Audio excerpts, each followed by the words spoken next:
नमस्कार। आज हम बात कर रहे हैं हिमाचल प्रदेश की एक बहुत ही खास जगह की, कुल्लू जिले की पार्वती घाटी। ये इलाका और खासकर कसौल अपनी खूबसूरती के लिए तो जाना ही जाता है। उसे मिनी इज़राइल भी कहते हैं ना। काफ़ी इज़राइली पर्यटक आते हैं वहाँ।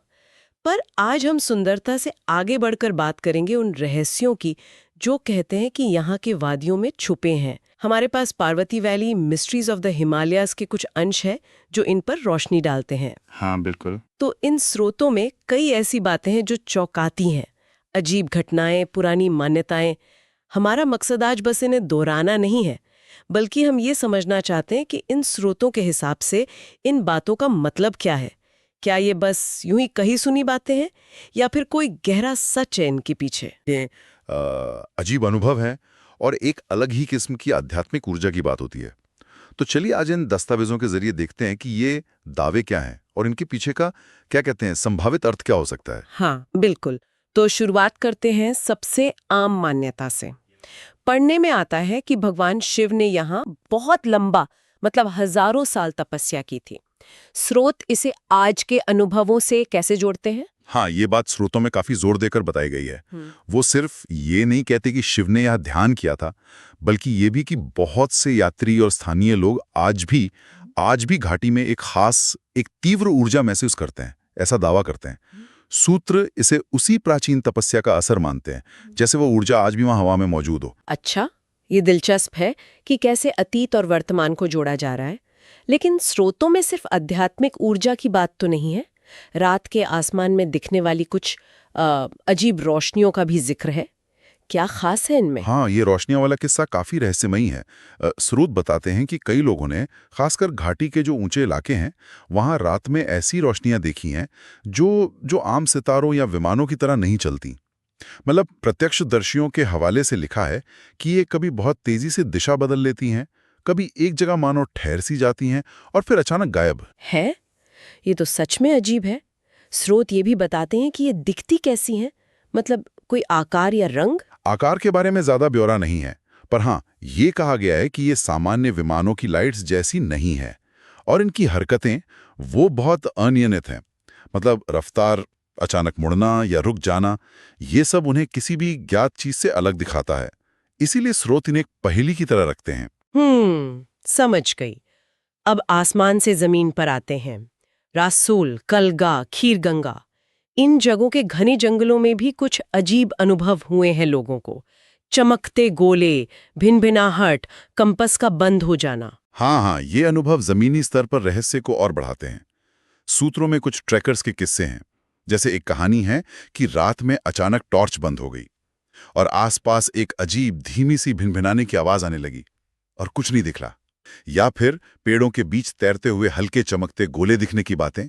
और ये कंपास वाली बात भी कई बार आई है कि वो अचानक दिशा दिखाना बंद कर देता है या गोल गोल घूमने लगता है।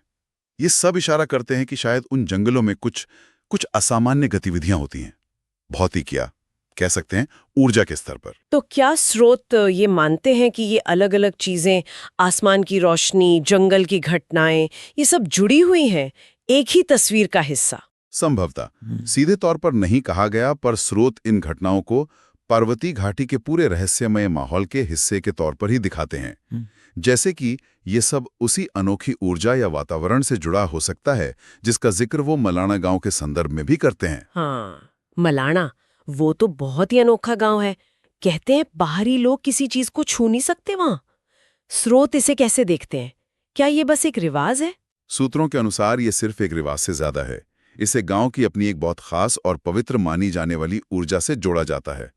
पढ़ने में आता है कि वहां के लोग मानते हैं कि बाहर से कोई छुएगा तो वो खास कंपन या वाइब्रेशन भंग हो सकती है। वाइब्रेशन? हाँ, जब स्रोत ब्रह्मांडीय कंपन या कॉस्मिक वाइब्रेशन जैसे शब्द इस्तेमाल करते हैं तो उनका इशारा शायद एक ऐसी ऊर्जा की तरफ है जो सामान्य माहौल से अलग है, ज्यादा मौलिक और संवेदनशील। ये कंपन, ऊर्जा, ये बातें काफी गहरी लगती हैं। कुछ स्रोत तो पार्वती घाटी को एक पोर्टल तक मानते हैं। इसका क्या मतलब हुआ? भौतिक दुनिया और कोई दूसरा लोक या आयाम, उनके बीच का पर्दा बहुत महीन हो जाता है।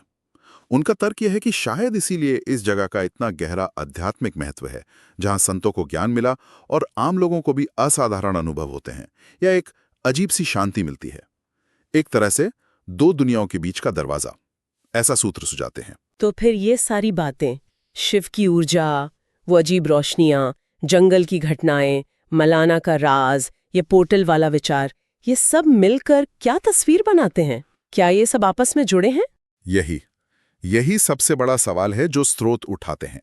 क्या ये सब भगवान शिव की तपस्या से निकली दिव्य ऊर्जा के ही अलग अलग रूप हैं, या फिर ये कुछ और है? शायद सितारों के पाड़ से कुछ, या किसी और आयाम से जुड़ा हुआ। स्रोत कोई पक्का जवाब नहीं देते, बल्कि वो इसी अनसुलझे रहस्य को ही पार्वती घाटी की असली पहचान बताते हैं।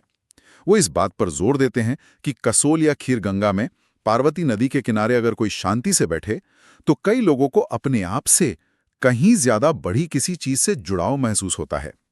तो संक्षेप में कहें तो इन स्रोतों के आधार पर पार्वती घाटी सिर्फ एक खूबसूरत पहाड़ी इलाका भर नहीं है। ये एक ऐसा संगम है जहां आध्यात्मिकता, पुरानी मान्यताएं और आज के रहस्यमय अनुभव सब आपस में गुंथे हुए हैं। हिमालय की ये वादियां ऐसी कहानियां सुनाती हैं जिन्हें विज्ञान आज भी पूरी तरह समझा नहीं पाया है, और शायद यही बात इसे इतनी खास बनाती है। ये वाकई सोचने पर मजबूर करता है। स्रोत का वो एक वाक्य याद आता है, हर धुंध के पीछे एक राज है। और शायद ये राज आज भी पार्वती घाटी की हवाओं में जीता है। और ये सवाल कहीं ना कहीं रह ही जाता है, आखिर इस घाटी का वो कौन सा गहरा रहस्य है जो आज भी पूरी तरह से अनकहा है, अनसुलझा है।